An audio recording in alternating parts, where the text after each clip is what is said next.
Gracias amigos por estar con nosotros en un nuevo encuentro con la ciencia. Ustedes saben, la ciencia nosotros la entendemos pues biología, física, astronomía, pero también economía, sociología, las llamadas ciencias humanas que a veces no son tan exactas, pero nos dan grandes líneas eh, que nos permiten tomar algunas decisiones en nuestras vidas, también en los estados. En esta oportunidad estamos con el economista amigo, viejo amigo, pero joven todavía de espíritu y de edad, respecto a mí en todo caso. Enrique Cornejo, ¿cómo estás, Enrique? Muy bien, Modesto, gracias por la Gracias, invitación. gracias Gracias por a ti. aceptarla, gracias por aceptarla. Bueno, estamos acostumbrados ya en este programa pedirle a nuestro dialogante, a nuestro interlocutor, que nos cuente su vida profesional desde niños. Desde ¿Quiénes niño. fueron, quiénes fueron sus padres? ¿Dónde nació? ¿En qué escuelita estudió? ¿En qué colegio? ¿En qué universidad? Para llegar al lugar donde ahora se encuentra. Obviamente tú tienes una larga historia, pero digamos, tómate el tiempo que sea necesario porque la gente quiere conocer a nuestra gente que es importante, que tiene influencia y trabaja bastante, Enrique. Bueno, con mucho gusto. Yo estudié desde muy pequeño, bueno, nací en Lima, aunque soy un provinciano de segunda generación, como la mayoría de los que vivimos en Lima. 50% somos provincianos de segunda generación, es decir, hemos nacido en Lima, pero nuestros padres son provincianos. Mi padre fue arequipeño y mi madre fue loretana. Entonces yo nací en Lima con la mezcla de la nevada arequipeña y la campiña bonita, hermosa, pero también del calor y de la alegría de nuestra Amazonía. Soy entonces un peruano promedio, absolutamente mezclado, y soy entonces producto de esa mixtura extraordinaria que tiene el Perú, que todavía no la alcanzamos a entender y a poner como una fortaleza, y a veces nos divide, en lugar de ayudarnos a sumar. De niño estudié desde muy pequeño hasta que terminé mi secundaria en un colegio que tiene el nombre de un escritor danés, Hans Christian Andersen, el famoso escritor de cuentos infantiles, El Patito Feo, etcétera, etcétera, ¿no?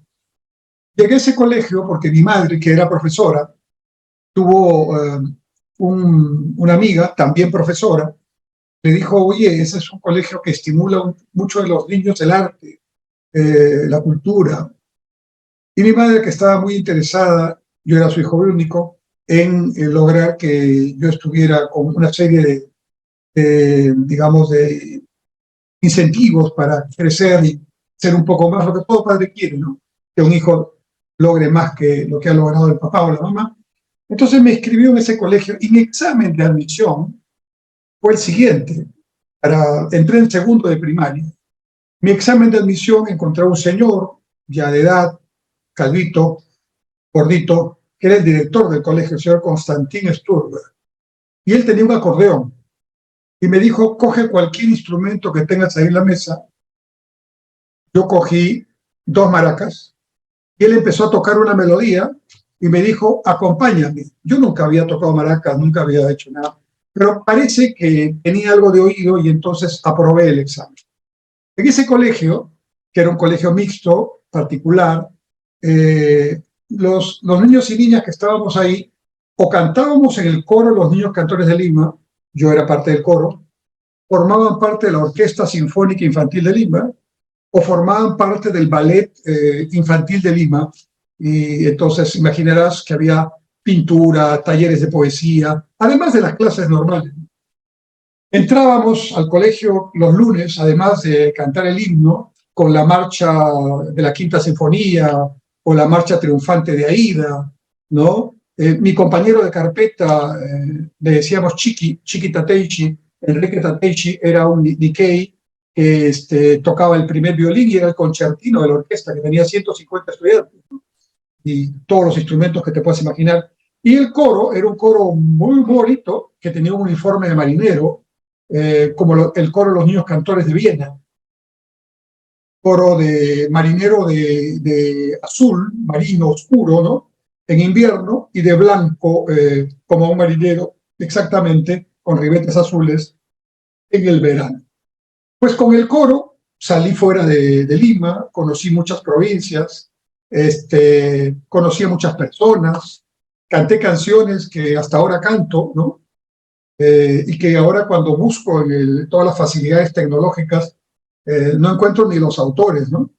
Hay una polquita que hasta ahora no encuentro los autores y le he agregado yo un poquito de letra, ¿no? Que dice, a la 1 de la tarde, a la 1 y a las 3, de las rejas de palacio, yo me paro para ver qué hermosos son los soldados cuando bailan su ballet. A la 1 de la tarde, a la 1 y a las 3. Y sigue un pedacito más que dice, una movidita de Bueno, es, piernas y un taconeo después, y el movimiento de brazos todos juntos y a la vez, los turistas que los miran dicen, yes, que very well. Esto es mucho más lindo que el cambio de guardia inglés. Entonces, bueno, eso, ah, grabamos discos, bueno, los chicos de ahora no saben de eso porque todo es Spotify, ¿no? Pero grabamos discos, tengo 3 discos de 45 grabados con el coro. Bueno, entonces era una vida que a través del arte, de la cultura, digamos, te daba una serie de valores, una serie de elementos integrales dentro de una perspectiva educativa muy interesante.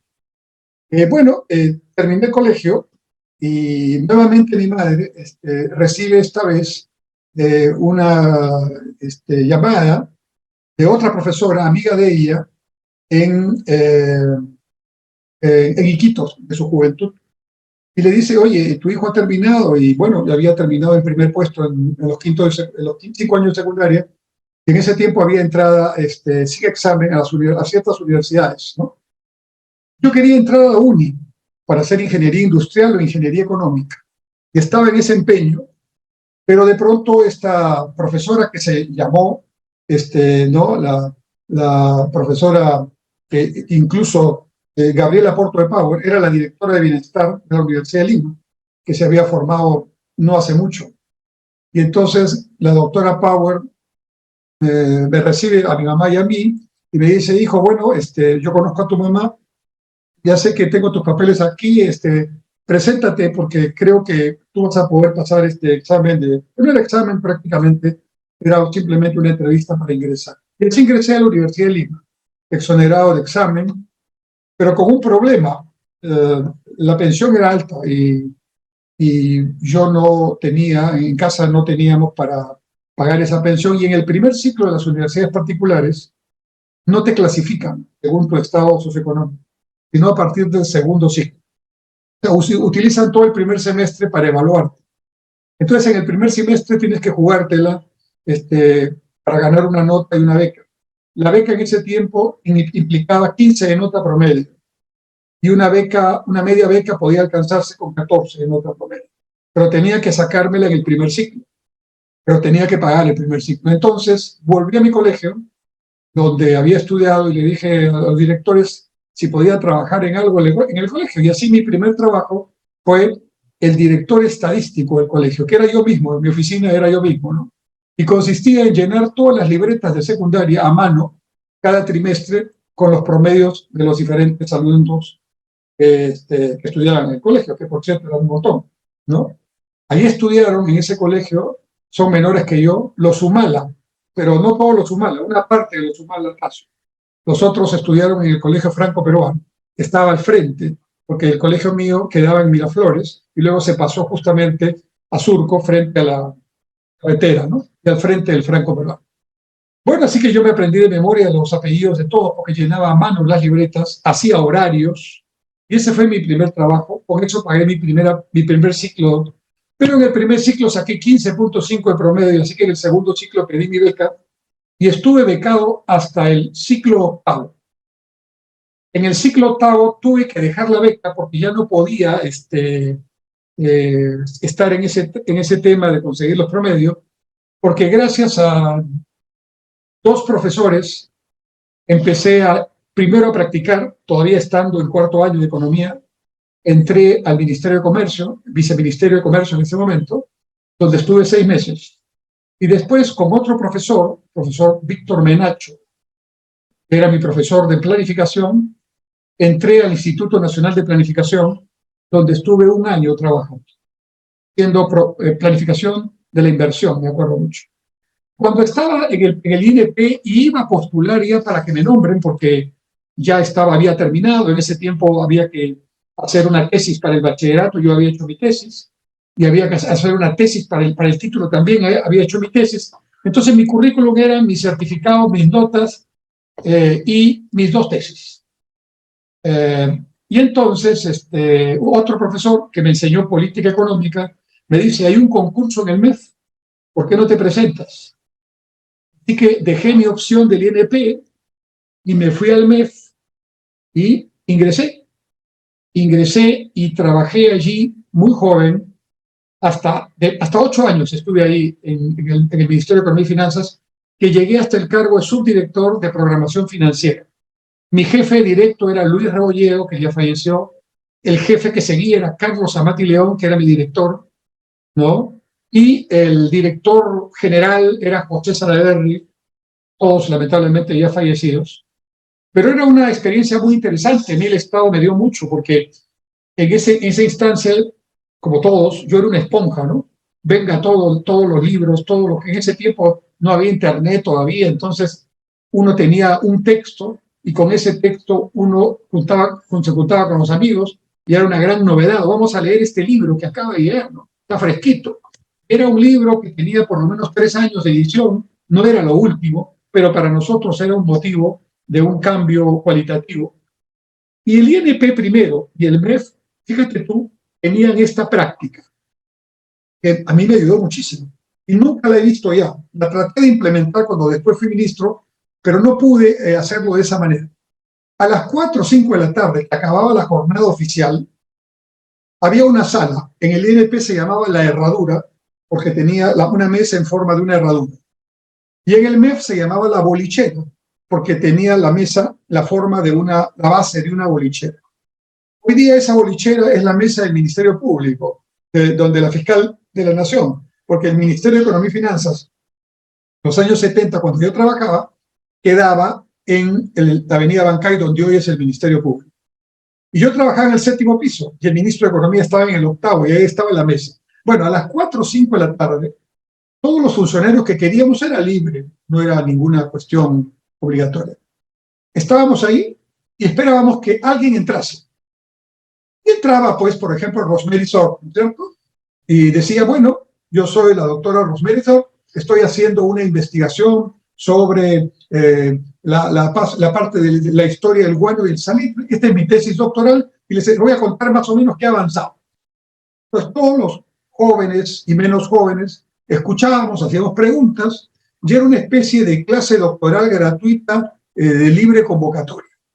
Y después bajaba el otro, llegaba un funcionario que había hecho su máster en la Universidad de Lovaina y bajaba y contaba, bueno, el curso que más me impresionó fue este curso con este profesor. Y no era pues un aprendizaje así forzado, pero tipo postdoctorado, porque lo que ahí te daban, te lo daban en condensado y en profundo. Ese es el estado que yo conocí en ese tiempo. Eran tiempos difíciles, ¿no? Eran tiempos de gobierno militar, eran tiempos de inflación, eran tiempos en los que en el Estado, así aprendí a entrar al Estado yo, se ahorraba, se ganaba el funcionario que devolvía más dinero al Estado. Ese era más o menos el esquema, ¿no? Quizás algo de eso todavía quede y por eso no gastamos lo que tenemos. Bueno, entonces yo ya era economista titulado, me colegié y entonces rápidamente también entré al Colegio de Economistas, hice un poquito de actividad gremial en el colegio y tanto en la Universidad de Lima, donde yo había estudiado, como en el colegio me dediqué un poco a ver la parte académica. Siempre me ha llamado la parte de escribir, de editar revistas y de enseñar. Estando ya en esa situación en la Universidad de Lima, año 78, me acuerdo mucho, octubre de 1978, yo ya estaba en el MEF, yo ya estaba en todo lo que he contado. La doctora Ilse Wisowski, rectora de la Universidad de Lima, me llama y me dice, Enrique, hay un concurso para ser profesor titular. Como sabes, el primer nivel es profesor auxiliar, según la ley universitaria. Y entonces Dije, doctora, pero ¿no le parece que estoy muy joven? No, no, me dijo, preséntate. Y me presenté al concurso, presenté mis papeles, obviamente experiencia no tenía mucha, aunque ya tenía 2, 3 años intensos de estas actividades que he contado. Y gané el concurso. Y entré de profesor auxiliar del curso de Historia de la Teoría Económica, que era un curso de 9º ciclo. Y tú dirás, y los que nos están escuchando dirán, bueno, qué pretencioso, ¿no? Dictar un curso de 9º ciclo con 20 y tantos años. Muy joven, efectivamente. Pero habíamos tenido una suerte en la Universidad de Lima, no éramos muchos por clase, no éramos más de 20 por clase en ese tiempo.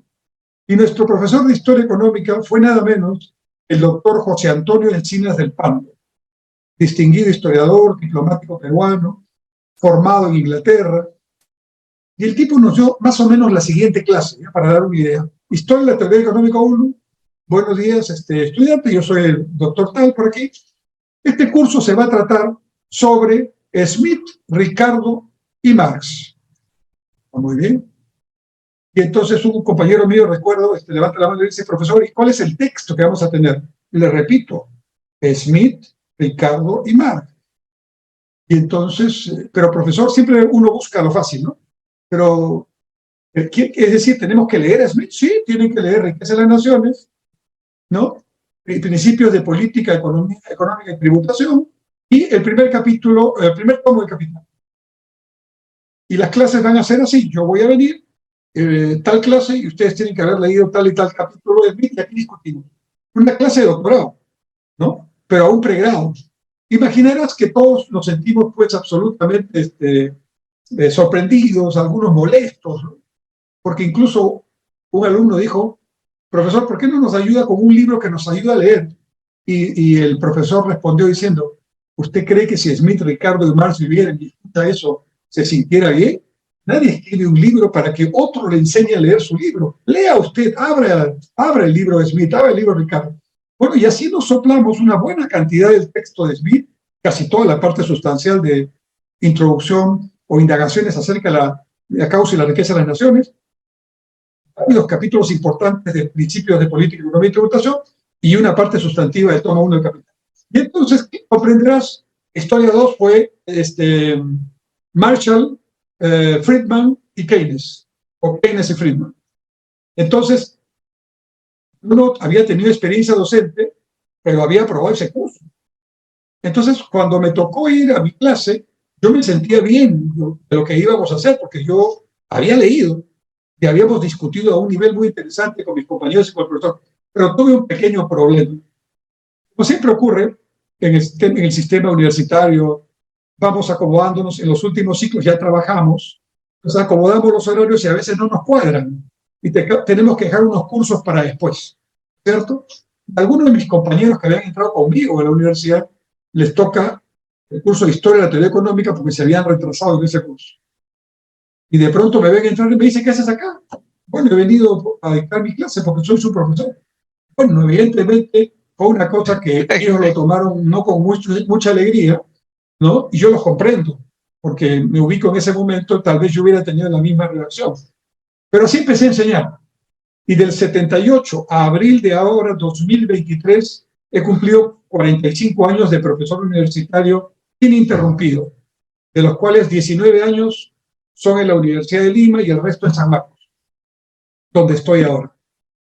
Bueno, mi parte universitaria de dictado es uno de los temas que más me apasiona, pero por supuesto, en la vida ya uno va teniendo otras tareas, otras circunstancias que se te presentan. Entonces yo ya empecé a hacer carrera docente en la Universidad de Lima y hacía también consultorías en la primera etapa muy vinculadas a los temas financieros y presupuestales. Tenía inquietudes políticas y entonces ya en ese tiempo tenía una serie de reuniones, contactos con mucha gente. Y para hacer corto el cuento, terminé siendo asesor de la Comisión Bicameral de Presupuesto, que era el tiempo en que había Senado y diputados. Y por cierto, debo decirte, era un nivel del Congreso muy superior en todos los aspectos. Bueno, entonces yo trabajé 2, 3 años de profesor, no, de asesor de esa comisión. Bien, de paso que asesoraba, aprendía mucho, porque estos han sido en mi vida unos aprendizajes forzados. Llegué a ser director del Centro de Investigaciones Económicas de la Universidad de Lima, y estando en esa situación entró el primer gobierno de Alan García.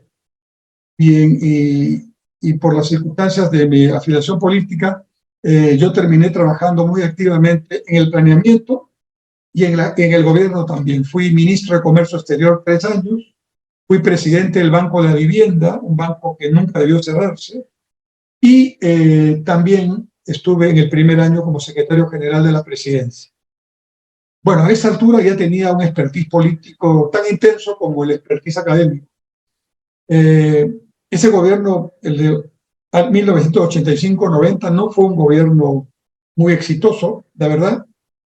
En democracia, sí, no hubo ningún elemento de dictadura ni de elemento siquiera parecido, pero sí en el aspecto económico, eso lo podemos comentar en algún momento si quieres, tuvimos muchos errores. Y para hacer corto el tema en esta parte, digamos, en lugar de lograr que la economía pudiera tener la salida al problema que ya tenía, creo que terminamos complicándolo más. Veníamos además en un entorno latinoamericano y mundial, y ahí entro al tema, si me permites, que has puesto ahí en el fondo. América Latina estaba saliendo del modelo de sustitución de importación. Para esto, la mayoría de los estudiantes de economía de todo el Perú y de toda América Latina nos sentíamos muy orgullosos en los años 70 de tener una teoría latinoamericana del desarrollo. Porque, vamos, buena parte de la literatura que estudiamos en diversas ciencias viene formalmente o normalmente o de Estados Unidos o de Europa o de algún país asiático. Pero tener una teoría propia, que además es reconocida a nivel latinoamericano y mundial, nos daba a todos los estudiantes de economía de esa época un gran orgullo. Yo era uno de esos orgullosos que estudiaba con mucha atención esta teoría. Esta teoría se aplicó en América Latina con diferentes niveles y con diferentes experiencias, primero en países como Argentina, México, el propio Brasil, los años 40, 50, y en los años, fines de los 60, 70, 80, en los demás países, incluido Perú. Y la lógica de este modelo era, vamos a tener, para salir de la pobreza, vamos a tener una industria, perdón, para salir del subdesarrollo, vamos a tener una industria propia. Ahí, muy bien. Pero para tener una industria propia, tenemos que tener una industria en las industrias que consideramos básicas o estratégicas, como le llamaron. Entonces, se definieron cuáles son las industrias estratégicas, por ejemplo, la industria del acero, la industria del papel y del cartón, ¿no? La industria automovilística, la industria petroquímica, etc. Y entonces, la cosa era más o menos así. Vamos a elevar los aranceles de todos los productos finales que tienen que ver con estas industrias. Por ejemplo, elevo el arancel de un auto final para hacerlo caro, prohibitivo aquí, para evitar que se importe. Y bajo el arancel del componente que permite hacer ese auto. Bajo el arancel del motor, del freno, del X, Y, Z, que importa. Por eso se llamaba sustitución de importaciones. Sustituyo bienes finales por insumos y bienes intermedios para hacer esos bienes finales. Hasta ahí la parte de la oferta en teoría resuelta, porque ya tengo una industria que voy a por lo menos ensamblar aquí, al menos. Ahora hay que resolver el tema de la demanda. ¿Cómo hacemos que la gente compre ese auto? Entonces tenemos un problema. El auto tiene que tener un precio que cubra el costo. Esto es básico. Pero ahí viene un tema que no entendíamos en ese momento, para ser muy sincero, pero lo soslayamos en realidad. Pero la historia y la evidencia nos dice, y la ciencia nos dice, que no podemos soslayar. Y esto se estudia en el primer año de un curso de administración o de economía. Nadie puede vender algo por debajo de su costo o de su punto de equilibrio, lo que le llaman el break-even, ¿no? El punto de equilibrio es aquel nivel de ventas en que ni ganas ni pierdes. Y realmente es un punto de aviso, como un semáforo alerta, ¿no? Que te dice, ojo, ya estás cerca del punto de equilibrio, ya estás en el punto de equilibrio, y si estás por debajo del punto de equilibrio, lo aconsejable es dejar de vender, porque cada venta que haces es pérdida pura. Pero en eso no nos fijamos. En realidad no se fijó nadie en América Latina en ese tiempo. Y voy a escoger, para explicar lo que pasó, una industria, la industria del automóvil. Decidimos tener automóviles. Y tú te acordarás, y todos los de nuestra generación se acordarán, los chicos no lo saben. Aquí en Perú se ensamblaba, aquí en Lima se ensamblaba Volkswagen, Nissan, Toyota, Fiat. Estoy hablando de autos. Y camiones Dodge, camiones Ford, ¿no? Y otros más. Autos Chrysler también se ensamblaban aquí. Había plantas ensambladoras. Y en algunas provincias, como en la Libertad, había plantas ensambladoras de camiones. Muy bien. Ahí, bien la parte, tenemos una industria que da empleo, que además dice hecho en el Perú, made in Perú. Pero ¿cuál era el pequeño y gran problema? El break-even de la industria automovilística en los años 70, 80, mundialmente, porque esto no es un tema de un país, es 300.000 autos al año. Es decir, una industria para no estar perdiendo tenía que vender al menos 300.000 autos en el ámbito, en el mercado donde estuviera. Y en el Perú de esa época, al año, por todo concepto, comprábamos 100.000 vehículos de todo tipo en todo el Perú. Entonces estábamos en la tercera parte del punto de equilibrio. Pero eso no se vio. El entusiasmo apareció. Y entonces, claro, como el consumidor que quería un auto no podía comprarse el importado porque costaba muchísimo o estaba prohibido, entonces se compraba el Toyota o el Nissan, que no eran malos carros, ¿eh? Yo tenía un Toyota Corona de ese tiempo y era un carrazo, buen motor, y cuando chocaba con algo, los otros, el algo se malograba, pero ese no. Era fierro puro, ¿no?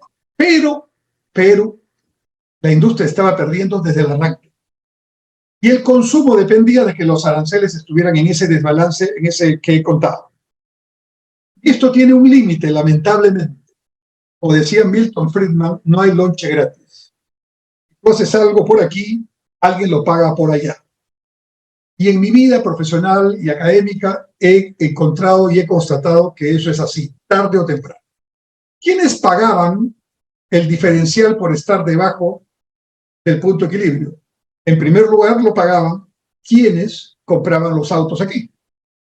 Ese auto que podría valer un Toyota Corona, que podría valer $8,000, $10,000 más impuestos, $12,000 aquí, tú lo conseguías full equipo a $25,000. Ya estabas pagando al menos 100% más. Y entonces, claro, ese diferencial cubría esa ineficiencia de origen por el no llegar al punto de equilibrio. Pero los segundos que pagaban eran los importadores en general y los exportadores. Sobre todo los exportadores, porque para mantener no solo el arancel bajo, sino el tipo de cambio controlado y bajo, ¿no? Había que subsidiarlo, y el Estado era el que subsidiaba a través del costo que pagaban los exportadores, porque el exportador exporta en dólares y él recibe dólares, pero al cambiarlo a soles, los cambiaba al dólar al tipo de cambio fijo, oficial. Como lo que pasa hoy día en Argentina, ¿no? Le llaman el dólar oficial y el dólar blue, que están arriba. Entonces, cuando un exportador argentino llega, los dólares que llegan a Argentina los cambia a, digamos, dinero al tipo de cambio oficial, que es 100% menos que el que está en el mercado, que le llaman el dólar blue.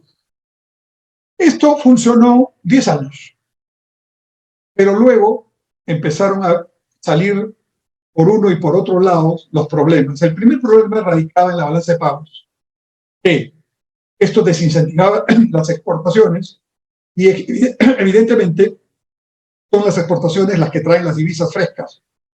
La inversión también, o la deuda, pero lo más sano son las exportaciones, lo corriente.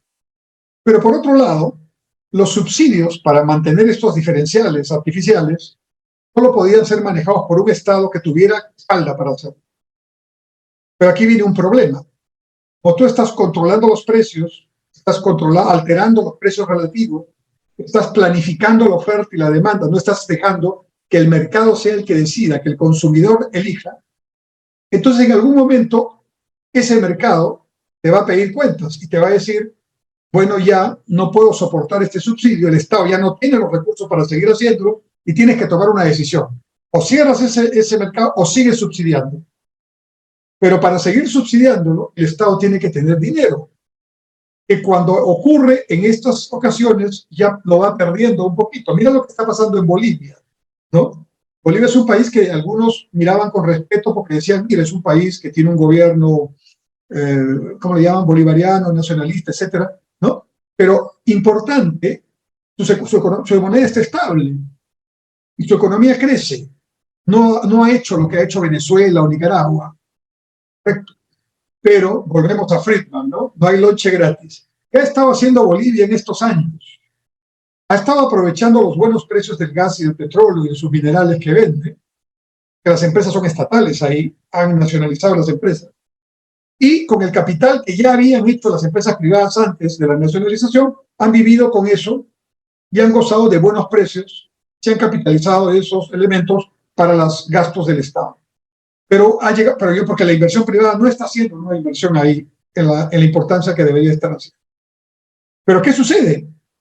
En realidad, el Estado se nutre básicamente de dos fuentes de ingresos: de los impuestos, y los impuestos vienen de las empresas y de las personas. Pero si las empresas privadas y las personas naturales están trabajando menos porque no están invirtiendo, van a pagar menos impuestos. Entonces, ¿qué ha hecho Bolivia? Recién nos enteramos.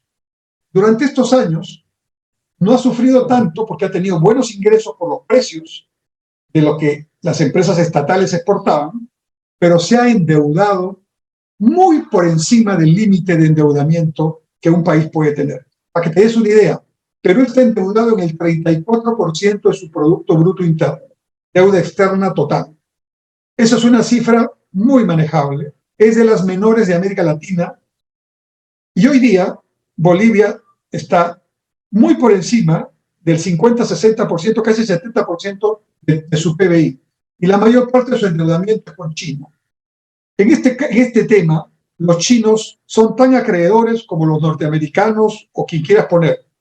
El chino te va a decir, no problema, no puedes pagarme, no, entonces págame con litio, no hay problema, y yo me siento contento, ¿no? Entonces, claramente, ese modelo, volviendo al modelo de los 70, fue un modelo que nos inspiró, nos entusiasmó, lo vivimos en un momento con euforia porque tenía algunos conceptos bien interesantes, ¿no? ¿Quién no quiere tener una producción propia? Pero la lección que nos deja, estimado Modesto, es que no todo lo que queremos producir lo podemos o lo debemos producir. No es cuestión de inteligencia, no es que seamos menos o más inteligentes que los otros, es cuestión de ciencia, es cuestión de datos, de criterios básicos. Así como hay principios físicos que tú manejas absolutamente y que son absolutamente científicos y demostrados, y nadie puede venir a decir, mejor no los hacemos así porque puede ocurrir así, ¿no es cierto? Tú sabes más o menos ya lo que puede pasar, ¿ya? Entonces, la experiencia, no de un año, de más o menos 20 años en Perú y en diferentes países entre el 40 y el 80, es que si desde el Estado tú tratas de modelar una planificación con la mejor intención, yo no digo que haya mala intención, sino me voy a los resultados, y no tienes en cuenta elementos básicos de mercado, como por ejemplo este tamaño mínimo eficiente con el punto de equilibrio, tarde o temprano las cuentas van a venir. Y lamentablemente, quienes van a pagar los platos rotos de estas cuentas, ya no será el gobierno que inició esto, que ya no estará, sino será no los gobiernos que vienen, sino la población que tiene que ajustarse para poder cubrir de nuevo lo que siempre debió ocurrir. Esa fue la experiencia del Perú y de América Latina en los años 70-80. Ahora, claro, eso se dio en un contexto bien complicado, ¿no? Porque gobernar en medio de inflación, de altísima deuda externa y de violencia senderista es una cuestión que yo no la espero nuevamente para el Perú, no la deseo nuevamente para el Perú. Yo la he vivido en vivo y en directo, ¿no? En consecuencia, felizmente ya no es ese contexto, ahora tenemos otros problemas, pero sin duda ese modelo no funcionó. Ahora permíteme ir al otro extremo, si puedo. Entonces, a fines de los 80, 90, el mundo cambió, ¿no? Estábamos en un extremo, digamos. Y en Europa habíamos tenido 40, 50, Europa ya hace 40, 50 años de posguerra, ¿no? O Segunda Guerra Mundial. Y ahí teníamos una parte del mundo que apostaba por una economía, vamos a llamarla, más de mercado, y una parte del mundo dirigida por la Unión Soviética que apostaba por una economía más Estado, más planificada. Pero a partir del 85 empiezan a haber cambios importantes en el mundo. El primer cambio importante, políticamente hablando, es que Gorbachev se da cuenta que el modelo de la Unión Soviética no va más. Y justo en el 85 plantea ante el Soviet Supremo, ¿no? ante su máximo nivel de político, la famosa perestroika y el glasnost. O sea, reestructuración y transparencia, que son dos palabras pues, que quieren decir cambiamos todo, porque si algo es el sistema centralmente planificado, es una estructura sólida y monolítica, vertical y poco transparente. Entonces, empiezan los cambios al interior de la Unión Soviética y Gorbachev se adelanta a lo que él veía que iba a pasar. Más bien, yo creo que la historia larga le dará a Gorbachev un sitial mayor, que no es fácil hacer dentro de un país como la Unión Soviética ese tipo de cambios. Debe ser muy complicado. Al mismo tiempo, la Europa socialista, bajo la influencia soviética, estoy hablando de Rumanía, Checoslovaquia, Hungría, la Yugoslavia, ¿no? También empiezan, Polonia, empiezan a ver cambios ahí al interior. Yo visité esos países en los años, antes que cayera el muro, y ya habían cambios importantes, ¿no? Yo era ministro de Comercio Exterior, y la deuda que se había generado en los 70 la teníamos que pagar en los 80. Parte del pago lo hacíamos con productos de exportación. Entonces yo visité casi todos esos países antes de que cayera el muro, hacía cambio, cambiaba café por pago de deuda, digamos. Era una manera como manejábamos eso. Pero al punto, año 89, ya se explicita la crisis, cae el muro de Berlín, pero eso fue la gota que rebalsó el agua, ¿no? En realidad, entre el 89 y el 91 se producen los cambios más disruptivos desde la Segunda Guerra Mundial. Se reunifica Alemania, se desintegra la Unión Soviética, van 17 países, se independizan de la Unión Soviética, desaparece la Unión Soviética y se queda Rusia y sus amigos, ¿no? Y uno de esos países que se independiza es justamente Ucrania, ¿no? Que está ahora en guerra con Rusia. Entonces, ahora volvemos a la parte económica para no irnos muy lejos. Entonces, quedó evidenciado que el modelo centralmente planificado, sin mercado, entre comillas, sin mercado, porque el mercado siempre existe, Modesto. Tú decides a través de un dispositivo legal que tú vas a controlar tal precio y automáticamente se crea el mercado paralelo. Eso no lo puedes parar, aunque seas el régimen más sólido, ideológica y militarmente y digamos, físicamente. Tú no puedes parar. Te voy a contar una anécdota. Un amigo que estudió en Lovaina, bueno, tenía pues su beca del gobierno belga, ¿no? Pero en los momentos en que tenían una posibilidad de conocer Europa, como Europa está muy cerquita, todos los países, hacían su chanchita, digamos, como decimos nosotros, y se iban a los países socialistas, que eran baratos para ellos, y estaban muy cerca. Llegaban, y dicho por mi amigo, pero con lujo de detalles, el primer viaje que hicieron, les quisieron comprar el jean. A las chicas les querían comprar la blusa. Ahora, como yo soy economista, eso significa, más allá del tema político, ¿no? Eso significa que hay una demanda insatisfecha. Si alguien la pide y está dispuesto a pagar en un mercado paralelo o negro, como le llaman, es que hay una demanda insatisfecha. Por supuesto que en el plan no está priorizado ni el jean, ni la blusa, ni el cosmético, que no se considera que eso es fundamental para la revolución. Pero la revolución no puede, digamos, definir y lograr convencer a todos sus ciudadanos qué es lo bueno y qué es lo malo. Al final, si quieren lo otro que parece malo, ¿no? Lo van a comprar y se produce el mercado paralelo. Entonces, en esa circunstancia, viene la caída de todo el bloque, de este otro paradigma de la economía centralmente planificada. Entonces, ahí se produce una situación es que el mundo occidental dice, se cayó el mundo socialista, ¿no? Eso quiere decir que lo que tenemos es lo que vale, ¿no? Y el Francis Fukuyama se Es entusiasma lo tanto, mejor. claro, Francis Fukuyama se entusiasma tanto que escribe el fin de las ideologías, el fin de la historia. Y después es tan criticado que tiene que escribir 10 años después otro libro que se llama el nuevo Estado o algo así, ¿no? Entonces, sí, pues en ese momento hay tanto entusiasmo y hay una corriente mundial liderada por Reagan en Estados Unidos y por Thatcher en el Reino Unido, que empiezan a plantear reformas profundas de contenido liberal en lo político y de contenido, digamos, de mercado abierto en lo económico, que algunos llaman neoliberalismo, y que en realidad se inspira en unos 10 principios que están escritos en el llamado Consenso de Washington, que no es otra cosa que una reunión de expertos dirigidos por John Williamson, ¿no? Que auspició en Washington, por eso se llama Consenso de Washington, el Banco Mundial y el Fondo Monetario Internacional, que dijeron, bueno, hay que hacer algún planteamiento ahora que se cayó el muro. ¿Qué hacen todos estos países? ¿Qué les decimos a las economías que han sido socialistas? Entonces se plantean estas grandes reformas.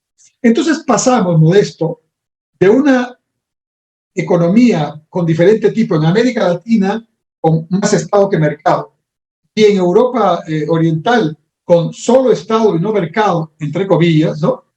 Pasamos a un giro al otro extremo, donde había que casi desaparecer el Estado y había que endiosar al mercado. Juan Pablo II, el Papa entonces, polaco de origen y por lo tanto experimentador de este tema del cambio de un modelo a otro, escribe una carta encíclica que se llama Centésimos Años, o 100 años después. Es una carta encíclica que sugiero que la leamos, porque tiene que ver con estos temas que estamos conversando. Y se llama 100 años después, porque en esta carta encíclica rememora y revalora la carta encíclica Rerum Novarum, que a fines del siglo, o principio del siglo XX, fines del siglo XIX, publicó el Papa León XIII, donde en pleno auge de la teoría marxista-leninista, ¿no? El Papa León XIII dice, esta teoría, este modelo va a fracasar. Entonces Juan Pablo II dice, bueno, hay que reivindicar a León XIII, porque realmente la razón por qué ha fracasado es porque nadie puede controlar la libertad individual finalmente, ¿no? En nombre del bien social, tú puedes hacer muchas cosas, y hay que hacer muchas cosas. Y ellos tienen en la iglesia lo que le llaman la doctrina social de la iglesia, que tiene una serie de concepciones también vinculadas a qué hacer y qué no hacer. Sin embargo, el debate se polarizó en los 90 hacia esa circunstancia, y Perú no fue ajeno a eso. Entonces pasamos de 20 o 30 años, más o menos, de economías muy pro Estado, los problemas, que además esto se hace en circunstancias especiales, cada país tiene su historia, a un modelo de liberalización abrupta, rápida y no negociada. Fue muy duro, en algunos aspectos era lo que había que hacer, hay discusión si se podía hacer graduado y negociado, discusión válida, pero claramente no podías tener desalineados los precios. Los precios tienen que alinearse en algún momento. Entonces ahí vino esa primera parte dura, que fue el gobierno de Fujimori, digamos, los primeros 5 años de Fujimori, incluyendo el autogolpe, ¿no? Después viene ya otra etapa. Digamos, es como cuando el médico te recibió en la sala de urgencias y ni siquiera te preguntó tu nombre, tenías la temperatura elevada, la presión desarticulada, el pulso anormal, y lo primero que hizo es que estabilizó, o sea, evitó que te mueras. Es más o menos haciendo el paralelo lo que ocurrió en los 90, en los primeros años. ¿Se pudo hacer de otra manera? Sí. ¿Se pudo hacer negociadamente? Sí. ¿Se pudo aprovechar para corregir errores de décadas anteriores? Sí. Pero también algunas cosas que habían no debieron desaparecerse. Te voy a poner un solo ejemplo, que hasta ahora lo tenemos como un rezago que en algún momento tendremos que resolver. Paréntesis. El Perú, esto no es una opinión mía, es una opinión de los expertos, entre ellos el sabio Javier Pulgar Vidal, ¿no? Y los antiguos peruanos eran más sabios todavía, porque trabajaban política, económica y socialmente siguiendo la cuenta. La naturaleza tiene una sabiduría, la cuenca abre su cauce y va viendo por dónde tiene que ir. Y cuando nosotros, los seres humanos, alteramos la cuenca, ponemos una urbanización, una ciudad, desviamos el río, lo que no sabemos es que en algún momento, parafraseando a Friedman, nos van a cobrar la cuenta del lonche. Pero esto nos lo va a cobrar la naturaleza. Entonces, cuando ahora viene el ciclón Yaku y el niño costero, y decimos, mira, se activó la quebrada, en realidad decimos, el río está invadiendo la ciudad. No, el río está recuperando su lugar porque allí nunca debió haber ciudad. Los antiguos peruanos, dice Ruth Shari, nuestra querida antropóloga y arqueóloga conocida por Aral en todo el mundo, los antiguos peruanos, según sus estudios, tenían la sabiduría de que en las partes bajas de la costa era absoluta y privilegiadamente para la parte productiva, porque no había mucha agua además. Y las viviendas y los asentamientos humanos estaban arriba, en las tierras eriáceas. Esto ya es un planeamiento estratégico muy inteligente, que lo hicieron hace 5.000 años, porque esa es la historia de Caral. Está más o menos contemporánea de Egipto y de Sumeria, ¿no? También está Pachacama, que está alto, Claro. Chanchan, Sí. hay varios ejemplos, ¿no? Y entonces esa sabiduría, en lugar de replantearla nosotros, bueno, vinieron los españoles y nos incorporaron esta división política tan, digamos, ¿cómo puedo llamarle? Tan ilógica de los corregimientos y los repartimientos. Y los hijos o nietos de los corregimientos o los repartimientos son los distritos, las provincias, los centros poblados y los departamentos que nosotros tenemos. Entonces, ¿qué pasa? Si tú sigues la cuenca, como Pulgar nos dice, desde la cala, el nivel del mar, hasta subes a la montaña más alta y te vas hasta la selva baja, entonces, La Puna. Claro, en cada nivel de la cuenca hay diferentes ecosistemas. Por lo tanto, ¿qué hacían los antiguos peruanos? La organización política era alrededor de la cuenca, que además era un dios, el agua era un dios, el Apu era un dios, ¿no? Entonces, tenían que cumplir con los dioses de una manera adecuada, responsable, ¿no? Entonces, no importaba, hoy esta es mi parte, yo soy Puno, tú eres Cusco, yo soy Moquegua, tú eres Arequipa. No, no, no. El río por dónde va, no pregunta si es Puno o Moquegua. Va por aquí, esta es la organización. Y era una organización transversal y 3D, porque consideraba los diferentes pisos que nuestra geografía tiene. Pero esta organización de provincias, distritos, centros poblados, que además aspiran cada uno a ser lo otro. El centro poblado quiere ser distrito, el distrito quiere ser provincia, la provincia región, y ahora tenemos una región o parte de una región Puno que incluso quiere ser independizada. Entonces, el Perú es una situación de compartimentos estancos que no se hablan, no se integran. Entonces, nunca vamos a salir realmente de la pobreza si no hacemos una primera tarea de reordenar política, económica y socialmente el territorio alrededor de la cuenca. ¿Y por qué te digo que esto en el gobierno de Fujimori pudo ser algo que una de las cosas que no debieron revertirse? Porque en el primer gobierno de García, con gran trabajo de mucha gente, Javier Tantalián ya fallecido, con referéndums de por medio y con el trabajo multidisciplinario de mucha gente, se logró un cierto consenso, no te digo que total, ¿no? Pero un cierto consenso, que ya era mucho, para tener 12 regiones transversales. Incluso se aceptaron las 12 regiones, se constituyeron las regiones. Ya, mira, eso era un avance frente a todo lo que hemos comentado desde el lado español y la República, extraordinario, pero tuvo defectos. ¿Cuáles fueron los defectos? Se crearon unas asambleas regionales muy burocráticas que remedaban malamente los problemas burocráticos de Lima. Entonces generaban un centralismo y una burocracia absolutamente inadecuada. Bueno, ¿qué sería lo sensato? Que muchas veces no es lo sensato para los gobiernos. Esto no lo hice yo, lo desaparecemos completamente. Y borraron de un día para otro ese esfuerzo que costó años, que pudiera haberse mejorado, simplificado, pero no cambiado la transversalidad que ya se había ganado. Y entonces dejaron en cero el proceso de regionalización transversal. Durante el gobierno de Toledo, y aquí no es Toledo, sino todos los que estaban en el gobierno, en el Parlamento, deciden retomar el tema de la descentralización. Yo era asesor del Congreso y confieso que me equivoqué. en alentar eso también. Porque al tener cero dijimos, retomemos la regionalización, y el peor error que hicimos fue convertir cada departamento en una región. Y entonces reproducimos este tema largo por ancho, no 3D, este tema que no es transversal. Solo cambiaron los nombres, digamos, a los departamentos. Y entonces, te voy a poner un solo ejemplo. Huancavelica es una región relativamente pobre en el Perú. Aunque Antonio Brac me decía, lamentablemente ya fallecido también, Antonio Brac me decía, Enrique, acuérdate de esto, en el futuro, quizás ya no lo veamos nosotros. Cuando la tierra y el agua sean los dos recursos más importantes del planeta y serán escasos, ¿no? En Perú, Huancavelica será una de las regiones más importantes. ¿Sabes por qué? Eso es lo que le digo a mis hijos. Las tierras que tenemos a 4.000 metros, que hoy son pobres, van a costar mucha plata dentro de poco con el cambio climático. Así es. Y en África, que era uno de los continentes el más pobre, todos están reaccionando porque China ya está metida en casi toda África, ¿no? Y ahora también los europeos, todos están mirando a África.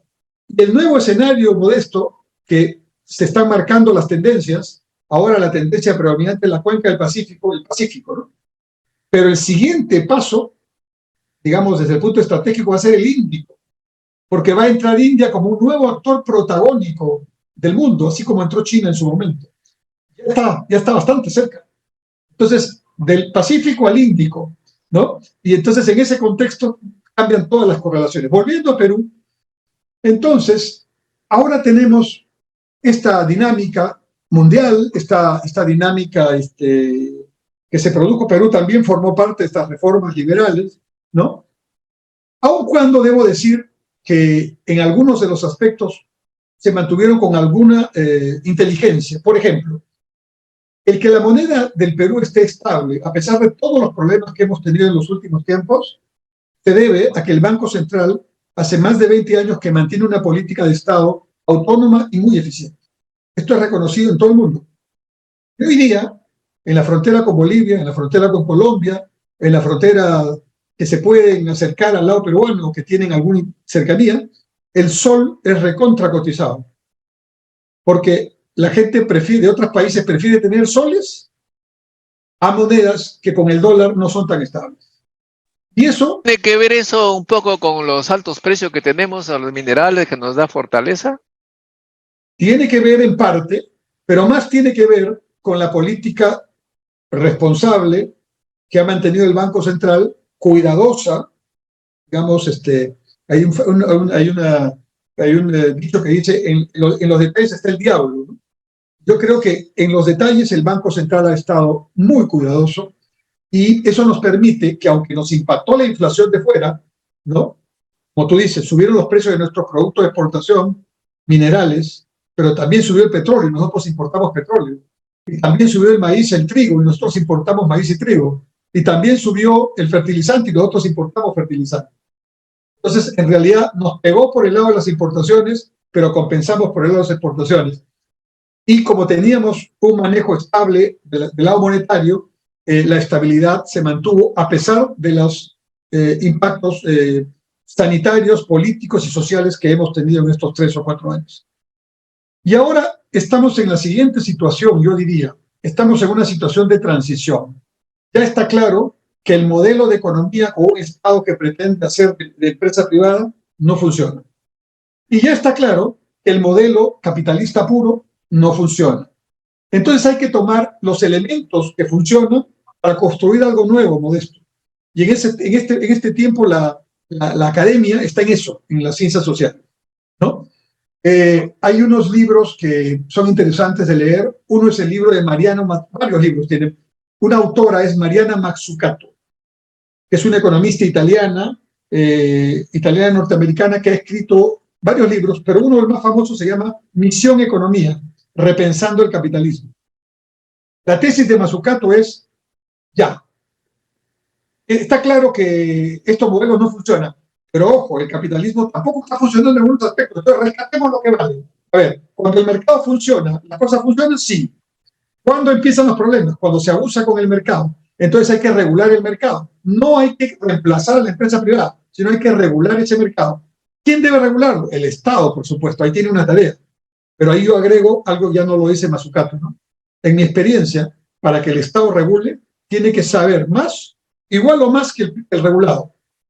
Entonces yo tengo que tener un Estado potente, no con muchos ministerios, no. Yo tengo que tener un Estado potente con un capital humano que tenga el vuelo, ¿no? Que sea un Modesto Montoya, como tú en tu ciencia. ¿Ya? Entonces viene el regulado y entonces tú le dices, muy bien, usted me plantea esta fórmula, yo le planteo esta otra, estamos a ese nivel. Pero ¿qué pasa hoy día con los reguladores? Ocitel, Ocitran, Ocinermin, Su Salud, Indecopi. Hay gente buena. Siempre generalizar es una mala estrategia. Pero, digamos que en conjunto, el regulador no sabe tanto como el regulador. Entonces el regulado abusa. El regulado saca para su lado. Cuando el Estado debería garantizar que el consumidor o el usuario o el ciudadano esté preservado en que nadie abuse, porque el Estado es suficientemente conocedor, especializado, solvente, para, en nombre del pueblo, en nombre de los ciudadanos, ponerse de tú a tú, no para hacer lo que ellos hacen, sino para evitar que abusen de posición dominante. Entonces, cuando yo escucho que cambie la Constitución, ninguna Constitución debe ser piedra, ¿no? Todo está evolucionando y desde ya hace mucho tiempo sabemos que lo único que es constante es el cambio. La Constitución también debe cambiar en muchos aspectos. Por ejemplo, para mí debería cambiar hacia una concepción transversal de macrorregiones, pero para eso tenemos que ponernos de acuerdo y para eso tenemos que partir de entender que el problema de la pobreza es crecimiento, pero no es solo crecimiento, porque yo no le voy a poder con crecimiento sacar de la pobreza a ese poblador que está en Daten del Marañón, a donde hay que llegar por 4 días del río, ¿no? Ni tampoco voy a sacar de la pobreza a los que están en Purús, que por razones geográficas están más con Brasil que con Perú, ¿no? En fin, o Leticia, en la frontera con Colombia, ¿no? O Chavinillo, en Huánuco, ¿no?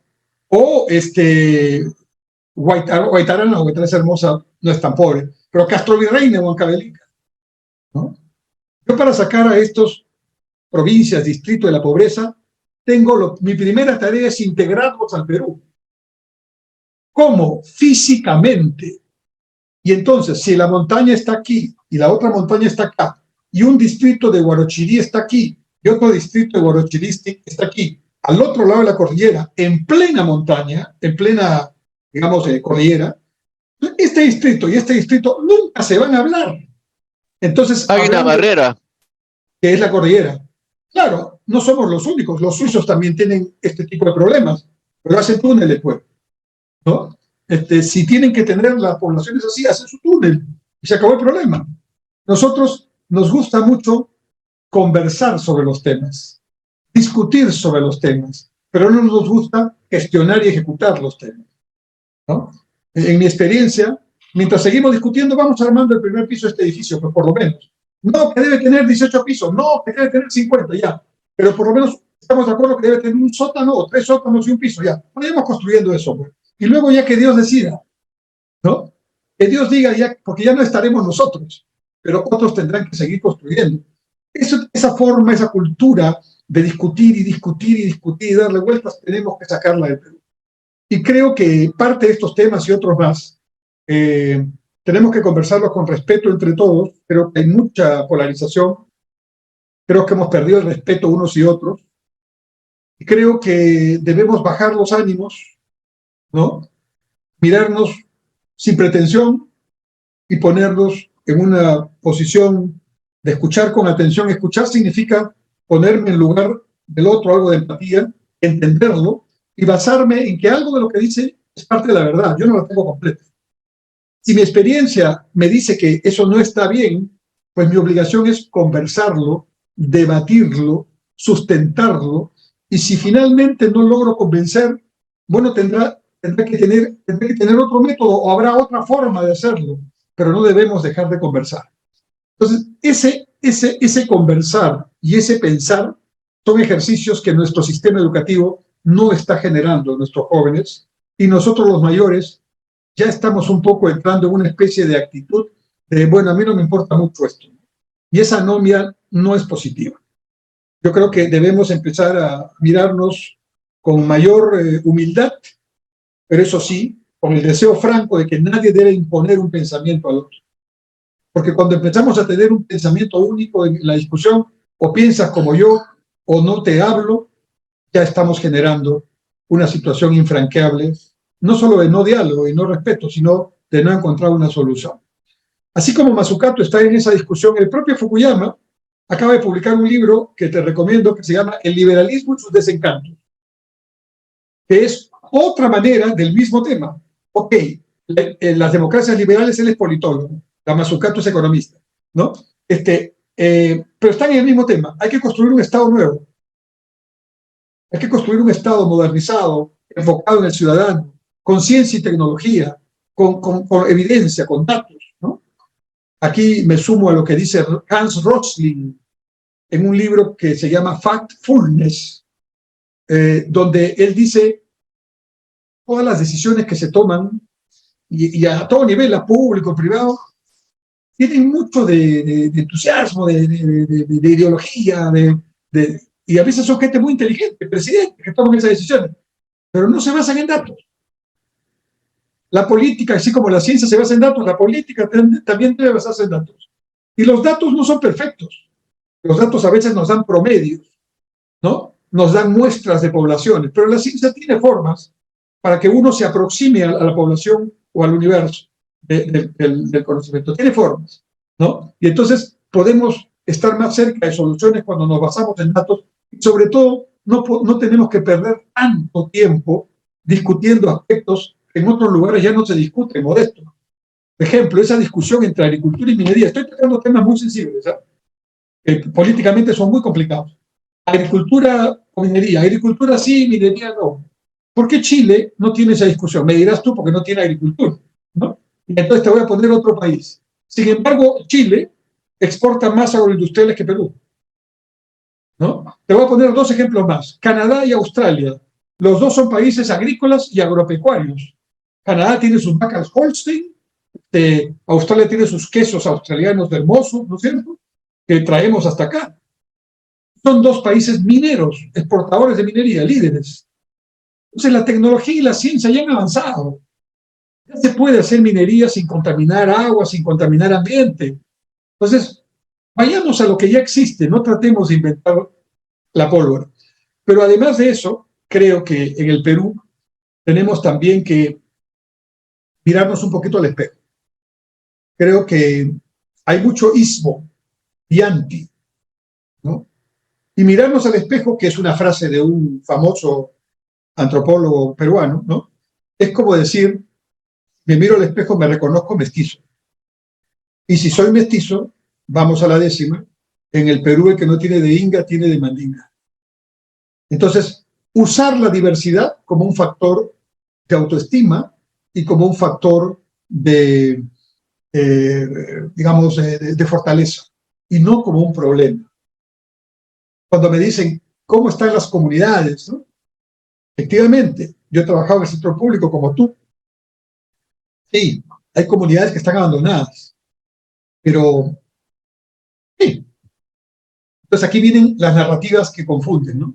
Ah, no, es porque la empresa minera o petrolera está afectándola. No, primero vamos a ver lo siguiente. Esas empresas, no estoy hablando de las que contaminan, ¿no? Eso no debe aceptarse. Pero estoy hablando de las que hacen bien su trabajo. ¿Pagan impuestos? Pagan impuestos. E importantes impuestos. Que van al Estado central, pero el 50% de ese impuesto se va a los canon, sobre canon y regalías. Yo estuve calculando el otro día, hay un distrito que se llama San Marcos, que está en el callejón de Conchupos. Conozco, sí, bastante plata. ¿Sabes cuánto tiene? Un último dato, más de 1.000 millones de soles en caja, o sea, de libre disponibilidad, independiente de lo que pueda venir por delante. Yo te aseguro que en el distrito de San Marcos, hoy día, no todos los pobladores tienen agua de desagüe, menos drenaje pluvial, y de repente sus baños también no están en los colegios bien mantenidos. Cuando yo le pregunté, cuando era presidente del Banco Nacional, entonces alcalde, le digo, ¿y por qué no tiene a toda su población con tanta plata ya pues en otra condición? ¿No? Moquegua es un ejemplo al revés. Moquegua es uno de los, en todos los índices, ha avanzado tremendamente en los niveles de vida de su gente.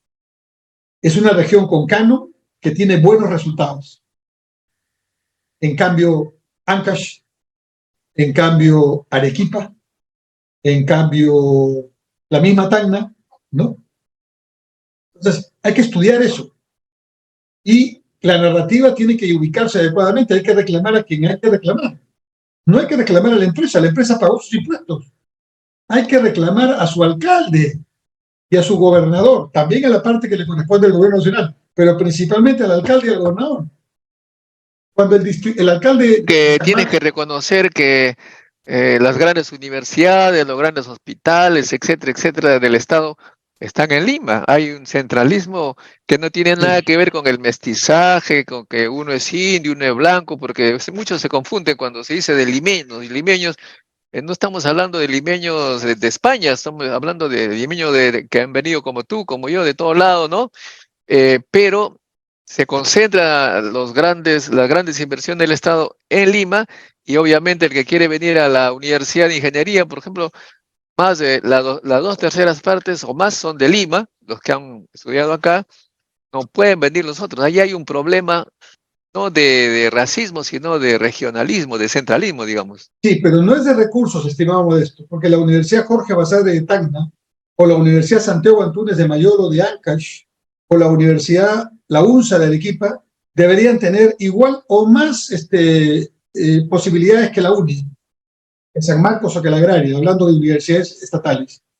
¿Por qué no lo tiene? Porque plata tiene, dinero tiene, ¿no? Entonces también es un concepto, es una cuestión de gestión y de liderazgo, ¿no? Y de visión como país, de que hay que hacer las cosas. Y este concepto paternalista y centralista que dice, sí, hay centralismo en Lima, pero volviendo al alcalde de San Marcos que yo conocí, le digo, ¿y por qué no tienen agua y desagüe toda su población? No, me dice, eso es plata que tiene que venir del gobierno central.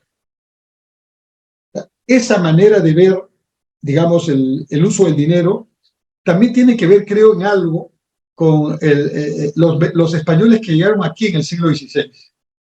España en el siglo XVI estaba en la etapa bullonista o metalista, que es la etapa primaria del mercantilismo, donde se consideraba que era rico el que atesoraba oro y plata. Y buena parte del oro y plata que salió de América y de Cusco, en fin, de Perú, de Bolivia, etcétera, no se quedó en España. De Potosí. De Potosí, ¿no? No se quedó en España.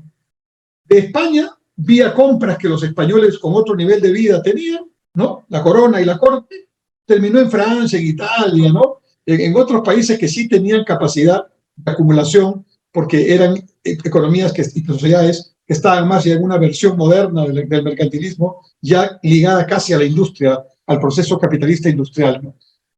Bueno, entonces tenemos desafíos en Perú, pero creo que más que problemas económicos, más que problemas de ideas, es un asunto de retomar el respeto, el diálogo, y yo diría, si en algo tenemos que ponernos de acuerdo, más allá de ideologías y de puntos de vista, que en democracia siempre deben haber, o sea, el ser distintos en términos de pensar diferente debe ser un incentivo y un aviso de que estamos, así como, digamos, el cuerpo humano nos da avisos de que andamos bien o andamos mal, el tener diferencias de opinión no es un problema si nos respetamos, porque finalmente tú puedes tener una idea, yo tengo otra idea, pero entre esas dos ideas hay un pequeño segmento, aunque sea pequeñito, de interés común.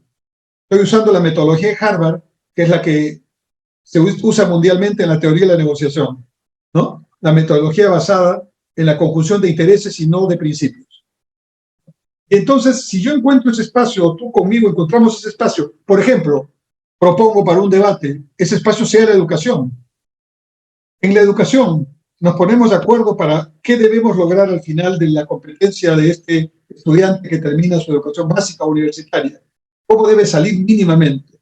y le ponemos al colegio, a la universidad, al profesor, a la investigación, al laboratorio, todo lo que tenemos que ponerle, y el mantenimiento, porque es otro problema que tiene el Perú. Somos lindos constructores de hospitales modernos y de colegios emblemáticos, pero no los mantenemos. Y lo que no se mantiene termina mucho más caro que lo que se hizo al final. Entonces hay que cambiar esta cultura, esta cultura de gestión, que es parte del problema, pero hay que empezar, Modesto, a conversar. Por eso yo, con mucho gusto, acepto tu invitación y aprecio tu trabajo que haces, porque generar debate en el Perú que no debate, me parece abrir un espacio, una masa crítica que es sumamente necesaria, más aún en estos tiempos de crisis, de confusión y al mismo tiempo de tecnologías disruptivas, de chat GPT-4, que tú le dices, hazme este ensayo que me ha pedido el profesor, y te sale un ensayo pues, postdoctoral, o te dices, interprétame esta canción de otra manera, o ponle otra letra, y el robot se pone a componer. Entonces ya en estos tiempos creo que toda la educación debe ser repensada. Efectivamente, la inteligencia artificial, francamente, acaba de mencionar un punto crucial, ¿no? Porque en nuestro país estamos muy lejos de desarrollar inteligencia artificial y todo lo que tú has dicho, de importar, prácticamente importamos todo lo que es conocimiento, ¿no? Celulares, no veo cosas que exportemos. Incluso ahora estamos con problemas de la competencia china para las camisetas, las camisas. Es decir, estamos en un problema que, si bien es cierto, no podemos hablar de reemplazo de importaciones, pero algo tenemos que exportar, no solamente minerales. De minerales no alcanza para todo. Claro, y yendo a las camisetas y a los polos, esto es un aprendizaje que ya han tenido los confeccionistas, sino que políticas no son de Estado. Hoy en día, el problema de la exportación de Perú ya no es acceso a los mercados. Tenemos acceso libre al 95% del comercio mundial a través de los 23 tratados que tenemos, con unos y otros, con chinos, europeos, japoneses y canadienses, y norteamericanos, latinoamericanos, en fin. Ahora el problema es tener tamaño de negocio. Entonces voy a poner un caso concreto. Los agronegocios en la costa ya han llegado a 10.000 millones de dólares de exportación. Más o menos las cifras son estas, ¿no? El Perú exporta 120.000, 130.000 millones de dólares, de los cuales 50, 60.000 millones de dólares son minerales. ¿Ya? Y 10.000 millones de dólares, que no es poco, ya son los agronegocios de la costa. ¿Cómo podríamos convertir esos 10.000 en 20.000, en 30.000, en 40.000? Primero, trayendo más agua, ¿no? De arriba a abajo. Y segundo, para esto hay que cuidar la cuenca. Volvemos al punto, ¿no? Porque si no, cada niño terminamos retrocediendo. Y tenemos que incorporar a las hectáreas de la sierra. Pero aquí tenemos que reconocer que hay un problema. Nuevamente vamos a lo del tamaño mínimo eficiente. La reforma agraria repartió tierras y hizo propietarios a millones de campesinos pobres en el Perú. No a ellos, a los que están ahora, sino a sus abuelos, ¿no? Y ellos tienen 1 o 2 hectáreas. Hay creo que 2 billones o más de 2 billones de campesinos que tienen 1 o 2 hectáreas. Y esos 2 billones de campesinos son extremadamente pobres. Viven de la supervivencia de 2 hectáreas que solo les sirven para comer y comer por debajo del nivel de vida digno que deben tener. Eso no se soluciona, Modesto, con bonos. Eso no se soluciona con cerrada de carreteras. Eso se soluciona con educación, se soluciona con tecnología. Con un principio básico que dice que con 2 hectáreas en ninguna parte del mundo puedo hacer un negocio como no se podía hacer negocio con autos que estaban a la tercera parte del punto de equilibrio. Entonces yo tengo que convencer a esos campesinos de que si tienen posibilidades, solo pueden hacerlo si los junto. Que no pierdan la propiedad de sus 2 hectáreas, que se cooperativicen, que se consorcien, que se asocien de la manera como crean conveniente. Pero tienen que ser mínimo 100, 200 hectáreas. Y tenemos miles de campesinos y miles de hectáreas que podrían incorporarse haciendo el tamaño mínimo eficiente. Y ese papel lo tiene que cumplir el Estado, convenciendo a estos campesinos de lograr tamaño mínimo eficiente con asociatividad. Entonces ahí me viene ya la parte económica. Si yo tengo un tamaño mínimo eficiente y voy al banco, lo convierto en sujeto de crédito. Entonces yo no le doy plata a ese campesino, le doy lo que se llama un crédito estructurado. Es decir, le pongo al gerente temporalmente que le gerencie a la consorcio, ¿no? Y lo ayudo a poner la semilla adecuada, el fertilizante adecuado, lo ayudo a sembrar de la manera adecuada, ¿no? Y cuando ya tengo todo eso y ellos aprendiendo, entonces le doy el crédito, le doy la asistencia técnica, y cuando ya puedo transferir la tecnología a los propios campesinos, los dejo ellos solos. Pero estamos hablando de, esa sería una verdadera reforma agraria. Pero claramente hay que despolitizar el tema, hay que desideologizar el tema, y hay que poner el tema en un sentido más, volvemos, de ciencia, evidencia y de datos. Esto es el tema político, eso no lo puede hacer el mercado, ¿no? El mercado puede ayudar, por ejemplo, los puedo consorciar, como ya lo hacen los añaños, por ejemplo, ¿no? Que llegan a Ayacucho, compran papa nativa, ya tienen café orgánico, ya están empezando a exportarlo a través de los canales de las empresas que tienen. Pero es un esfuerzo de ellos con su natalicio, su Ayacucho natal, ¿no? Que quieren devolverle a Ayacucho lo que ellos consideran su obligación. Pero esto tiene que hacerlo el Estado. Esa sí es una tarea del Estado. Pero muchos de los temas que hemos conversado esta noche, Modesto, no están en el debate público y no están en la tarea prioritaria del Estado. Entonces, me preocupa, de ahí viene un poco el rol de la academia. Desde la universidad creo que tenemos que empezar a generar esta masa crítica, este despertar de la conversa, del respeto, de la posibilidad de escucharnos, ¿no? Y por lo tanto, de la posibilidad de encontrar algunos puntos mínimos de consenso. Nunca vamos a ponernos de acuerdo en todo, pero si avanzamos en esos puntos mínimos, ya estamos haciendo la diferencia en Perú. Y ahí encontraremos que todas nuestras potencialidades las podemos poner en valor. Pero mientras tanto, tenemos ese problema que no es de ningún extranjero va a venir a explicarnos eso. Tenemos que darnos cuenta nosotros de esa situación. Muchas gracias, Enrique. Muchas gracias por excelente conversación. Bueno, conversación, así una exposición tuya. Yo estaba fascinado escuchándote. A propósito, el tema que me ha gustado es necesitamos agua en la costa y mañana justamente voy a dar una charla que me han pedido el Colegio de Ingenieros de Ica. Estén atentos, amigos, a esta conferencia. Va a ser mañana a las 8.